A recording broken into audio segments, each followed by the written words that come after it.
guys, welcome back to my channel. I have a book haul for you guys today because it is September, which means that the fall releases have started to come out. So I've got about 15, I think, books down here. Some of them are new releases, some of them I've just been meaning to get for a while because they've been recommended to me, so I'm just gonna work my way through. I have a big pile sitting next to me and they're not in any particular order, so I'm just gonna be working my way through them. So the first one is Far From You by Tess Sharp. This is one that I had been recommended a few times, you know, it had gone around through the book blogging network, but I just hadn't been totally sure if I was gonna like it or not, so I decided to wait. It recently just came out in paperback, so I decided to pick it up. It is about a girl who was in a car accident and got addicted to narcotics, and she's now working through that addiction, but then her best friend is killed and everyone thinks that it was like a drug deal gone bad and she's at fault for it, even though she wasn't.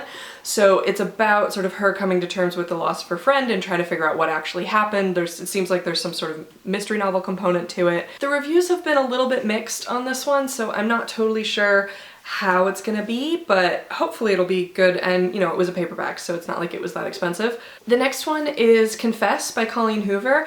I have started this one, as you can see by the bookmark here. I'm not totally sure if this one's gonna be for me. It's about this girl who moves to Texas and this artist who has a gallery that's all based around anonymous confessions that people leave. It's sort of like that post-secret thing. I don't know if that's even still a thing that people know about anymore, but people used to send in anonymous postcards to this address, and then he would like print them online and in a book and stuff, and you know, some of them are funny, some of them are, you know, really horrible about abuse and things like that. So it feels a little bit, I don't want to say kitschy, but it does feel a little bit contrived maybe. Like it's trying really hard to be deep, and I'm not totally sure that I buy it, but I'll try to give it an actual fair shot and see how I like it, but I just don't know that it's gonna totally be for me. This next one I technically picked up in August, but I don't think I ever really said anything about it. It is The Fifth Season by N.K. Jemisin.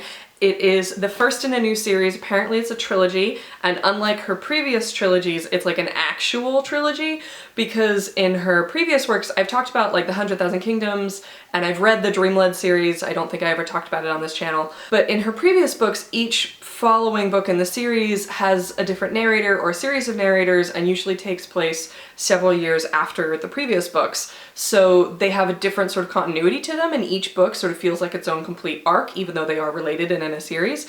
But apparently this one is not like that. It's more of a traditional trilogy where at the end of the book you really need the next one. So I haven't finished it yet, but I'm just like a couple chapters in. N.K. Jemisin is seriously one of my favorite authors. The 100,000 Kingdoms just like completely blew me away, so I was really excited about this one. I'm a couple chapters in and already it's gotten pretty messed up, which I kind of expected since it's an N.K. Jemisin novel. But yeah, it's gotten really messed up! So that's fun. It's basically about a world in which there is one continent. So it's sort of like Pangea, you know, when our world used to just have one big continent. And it is one in which there are regular catastrophic extinction events. So there are all these like relics of civilizations that used to be there and then have just been completely wiped out. So there's earth magic in this book, and in the very beginning of this book, someone basically rips open the continent and creates a huge, massive problem. So I guess we'll see how that goes. The next one on here is called Zero Boxer by Fonda Lee. This one was recommended to me on Twitter, and it is a young adult, I think, novel that is a futuristic sci-fi, and it's about zero-gravity boxing, which I am not a huge sports person, so I did not expect to like this. But I'm already a couple chapters in, and it starts the novel off with one of the fights, and it was actually really interesting.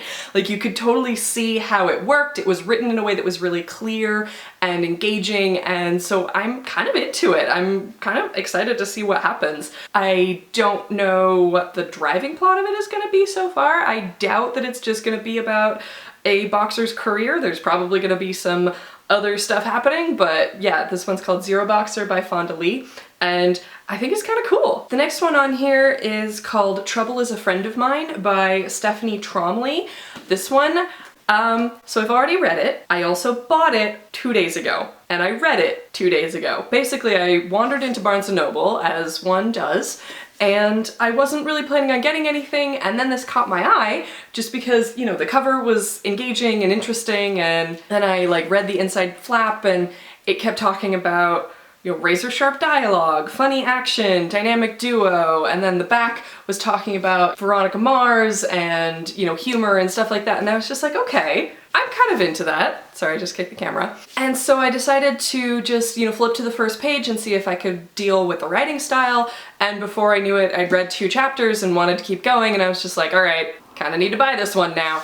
And so I did, and then I finished it at 2 in the morning that day. I was really not happy with myself when I had to go to work the next morning. So with all that, you would think that I would have loved this book. I found it very engaging. I also kind of wanted to put one of the main characters' heads through a wall the entire time I was reading it. Yeah, I'm not sure what to do with that either. So the main character is this girl named Zoe who has just moved to this new town. Her parents have gotten divorced, her dad was cheating on her mom, she's living with her mom, but she has a lot of anger towards both of them, but a lot of it towards her mom because the cheating went on for a really long time and they all sort of knew about it, but we're all just kind of pretending that it wasn't happening, and so she feels really like disappointed and let down by her mom. And, you know, obviously she has some anger towards her dad also, but it's different. And on one of the first days that she's there, she meets this local kid named Digby, and he is the one who I basically wanted to put his head through a wall the entire time I was reading it. So it's not like I wasn't warned, because I was warned, because the very first sentence of the novel is, of course I didn't like Digby when I first met him. No one does. The really annoying thing was that he was kind of compelling anyway, even though he was also kind of the worst, because he was really intelligent, but he had a lot of anger, and you could see why he had a lot of anger that sort of comes up through the book,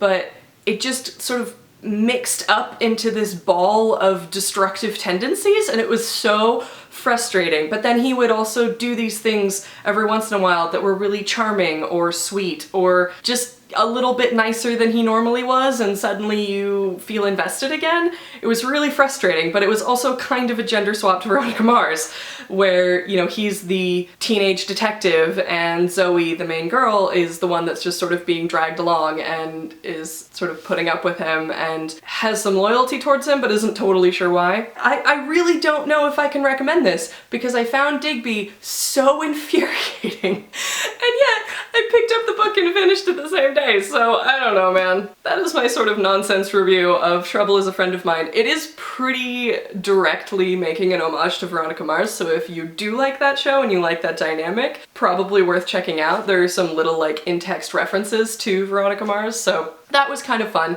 and that was probably partly why I kept going, is because I really loved the show Veronica Mars, and getting a sort of taste of that dynamic was fun. But oh my god, Digby, get your shit together. So the next one on here is another new release that I have also already read, which is Everything Everything by Nicola Yoon. This one has been getting talked about a lot on BookTube, and I have a lot to say about it, but I don't think I can say it right now because I think I have to do a full review that includes a spoiler warning, because I don't think that I can actually talk about this book without talking about the ending, because what I will say is that it is very wonderfully written. It has a lot of charm to it. There's little things like she includes little drawings and she brings a lot of personality to the narrative, but by the end I realized that I was reading a very different book than the one that I thought I was reading. So I don't know how to talk about this one in a way that is non-spoilery, so I may just have to do a whole separate review on it. Yeah, Everything Everything by Nicola Yoon.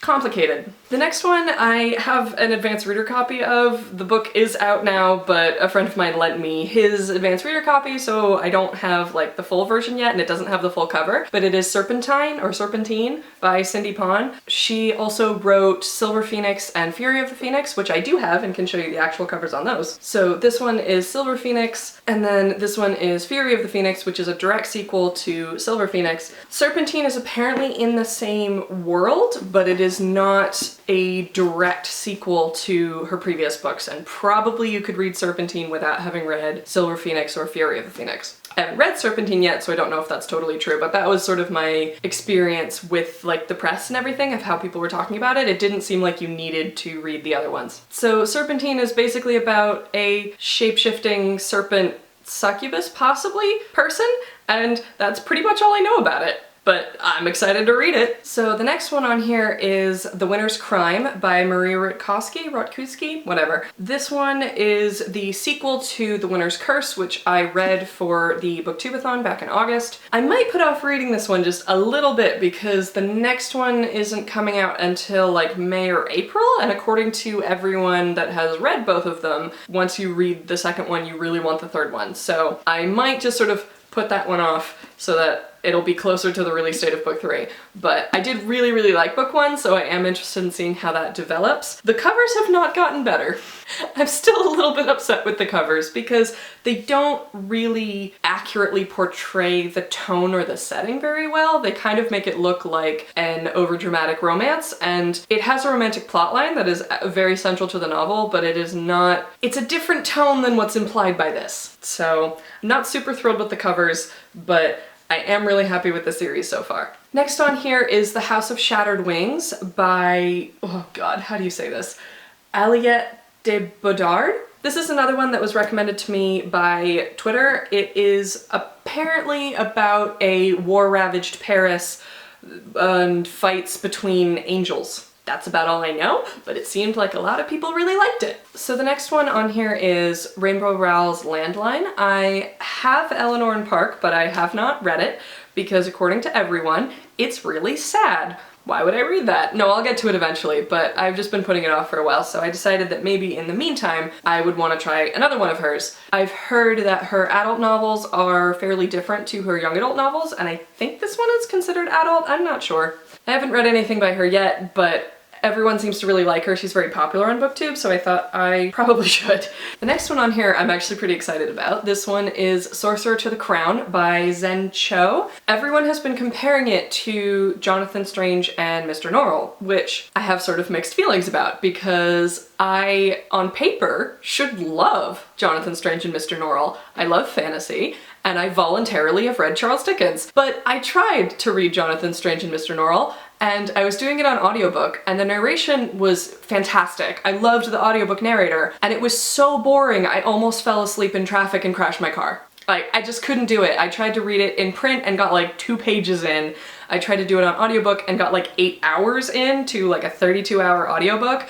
And most books, when they're turned into audiobook, are around 9 to 10 hours. And so I was just like, this is almost the length of an entire book and nothing has happened yet. So my whole feelings about Jonathan Strange and Mr. Norrell aside, according to everyone, I might still really like this one because it doesn't have that same kind of problem that I had with it dragging a lot. It just has a similar thing of like setting and dueling magicians and fairies, which again, I should love. I should love that about Jonathan Strange and Mr. Norrell, so I'm really hoping that I'll like it in this one instead, which is Sorcerer to the Crown by Zen Cho. I'm really excited about this one. These next ones I picked up at a book event recently. Greg Van Eekhout was doing a signing with Shauna McGuire and Fran Wilde, so I picked up Pacific Fire and Dragon Coast, which are books 2 and 3 of his California Bones series. I picked up book 1 at Comic-Con last year and talked about it then, but it is about people who gain magic by eating the bones of extinct magical creatures. And that's just such a cool magic system. It's a little bit probably dark, but otherwise it just seemed really cool. So since he was doing a signing, I figured I would just pick up the full trilogy so that I can sort of read it all at once, or at least close to that. And then the next one is Updraft by Fran Wilde. I didn't know anything about this before I went to the event, but she was talking about her world, and she apparently was a poet, or still is a poet, and so she really likes playing with the sound of words, and so it just seemed like her writing style would be fun to read. And also the world just seemed really cool. It's this world you can kind of see from the cover where there's these towers of living bone that people live in, and they're sort of like constantly growing out and up, and so people are sort of moving up constantly, and everyone sort of gets around by these hang gliders, and apparently there's also invisible carnivorous flying squid, which sounds amazing. So we'll see. I didn't really know anything about this, but she pitched it in a way that I was kind of taken by it. So I've got one more here that I, again, am really excited about, and it is Lair of Dreams by Libba Bray. This is book 2 in the Diviner series, which I read, I want to say a year ago? And I don't think I ever talked about it on this channel, which was silly because I loved it. If you don't know, The Diviners is set in 1920s New York, and it features people with different psychic abilities. That's what diviner means. And it focuses very heavily on the upswing in the spiritualist movement that was happening in the 1920s. Post World War I, there were a lot of people that had lost loved ones, and so seances and spiritualism sort of had this big revival in the 1920s, and this sort of capitalizes on that. And it's a murder mystery, it's a ghost story.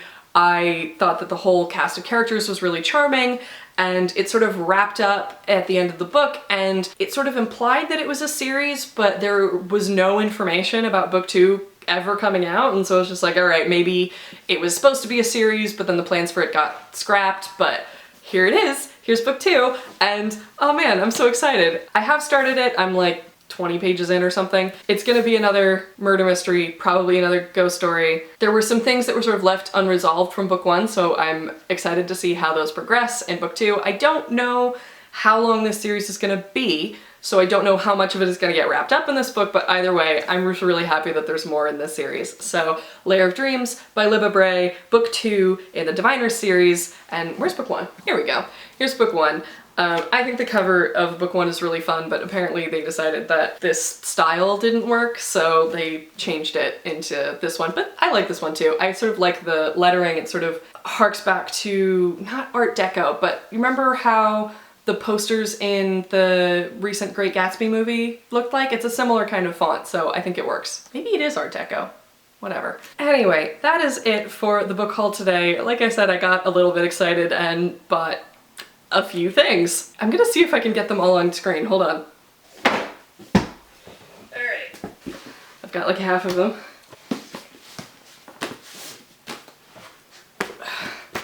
Okay. I may have to change the focus on this. Okay. Zoom out. This is ridiculous. Ha! There we go.